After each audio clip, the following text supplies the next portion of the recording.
Hi, I'm Natalie. And I'm Stacy. And I'm Christina. And this is our plant recommendation panel. You write us about your garden and we recommend plants to put in it. So today we are hearing from Katharine, who gardens in Zone 9. She has full afternoon sun. Her soil is naturally sandy, but she keeps adding bags of garden soil. And her special considerations are that she has a brick house that gets very hot in the summertime. She wrote to us.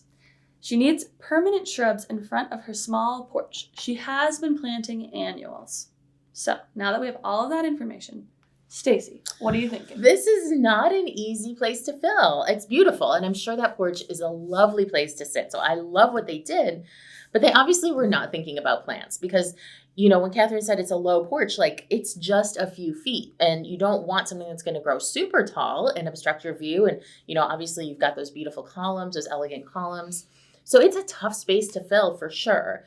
So I was very tuned into that height and making sure that it stays in scale with the house and doesn't create a maintenance nightmare for you. So I have two options that I think should do well, despite the fact that it is afternoon sun, as long as you mulch them and have, of course, supplemental water, which I'm sure gardening in Zone 9A you do.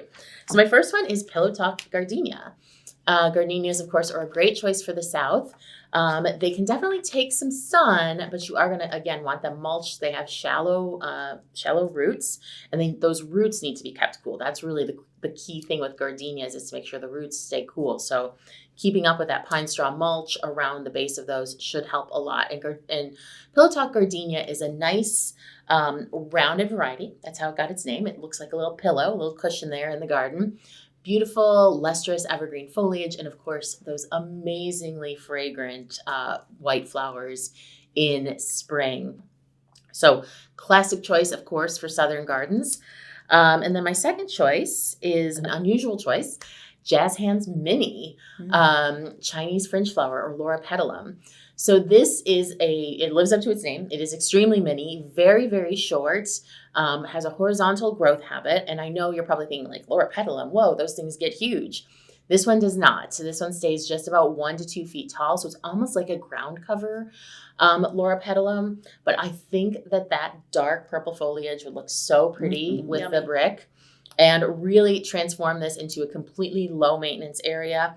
What I would add to that would be some bulbs. So you have so many amazing bulbs that you can grow in the south that aren't hardy for us here, like, you know, rain lilies and some other ones like that. And I would sprinkle those in, spring flowering bulbs, summer flowering bulbs, mix those in. They will just, you know, cooperate beautifully with that Jazz Hands Mini and give you that nice, dynamic, ever-changing show through the season.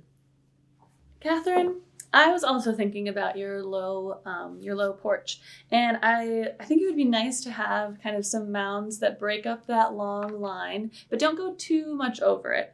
And I love your white accents with your pillars and your door. So I was thinking you could plant some beautiful white flowering shrubs.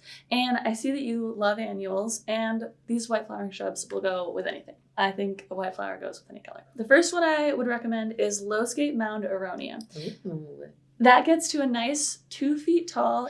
This plant is just beautiful for the entire growing season. It has glossy foliage. It has an abundance of white spring flowers. Those flowers turn into berries. So while you're on your porch, you can enjoy this plant for the entire growing season. So it's a tough plant, and that will actually perform very well. And then the next plant that I recommend is a Pugster butterfly bush. Oh. I like Pugster White because it will go with the white flowers of the low Scape aronia. It blooms for an insanely long time, so you'll have a lot of interest for your area. It's also super tough. So this plant is very drought tolerant. It's super sun tolerant, very heat tolerant. So if you've had other things fail in this spot, this plant, it's going to flower no matter what. I want to sit on that porch and watch butterflies. Right? Pugster buddleia. That sounds amazing. I love that. All right. I actually have Pugster White on my list too.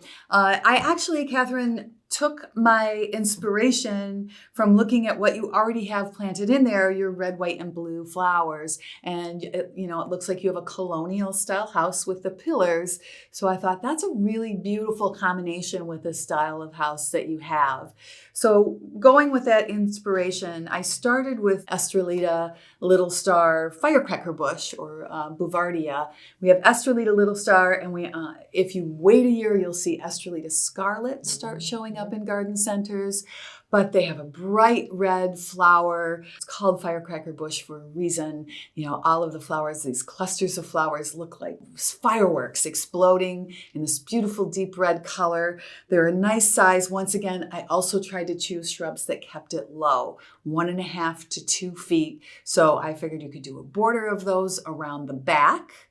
And then in front of them, you could place something like, if you wanted to go blue, you could go with Lo and Behold Blue Chip Junior butterfly bush. I also chose another butterfly bush, 1.5 to 2.5 feet. It has all the same characteristics we just talked about with Pugster butterfly bush. Likes a sandy soil. Doesn't mind being dry. In fact, it doesn't want to be wet. They really struggle with wet feet. So a sandy, hot area where it's going to get a ton of sun, that's where butterfly bush are really at their best and their happiest. So that, or the Pugster White, brings in the white to the color story, to the red, white, and blue color story. You could do the white and the blue together to bring your white and blue in. Or another great blue that you could bring in is Beyond Midnight Caryopteris, or bluebeard. So this has a nice late flower. Now for you, it's probably an all summer. I don't know what time things really bloom for you. For us, it's late summer for Caryopteris, but once again, likes sandy, dry soil, likes to be out in the sun. It is a pollinator magnet. So, you once again would have all the fun of watching all of the pollinators coming to your garden with the Caryopteris and the butterfly bush and the firecracker bush. So that red, white, and blue color story in there, very low maintenance shrubs. Give them a little mulch on the bottom and they'll be happy as a clam.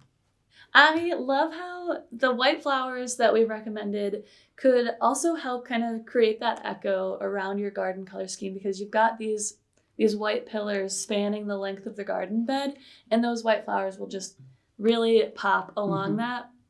And those columns are part of the garden color story too. Right. And white flowers are such a classic Southern choice. They are. They are the thing. I mean, you could also potentially do Perfectamundo white. Yeah. The afternoon sun might be an issue for an azalea, but again, if you have irrigation. But yeah, classic choice. Can't go wrong. I hope that you've enjoyed our suggestions, Katharine, and everybody else who's watching. Hopefully you've been inspired. And if you have a garden problem or just a tricky garden spot, write us.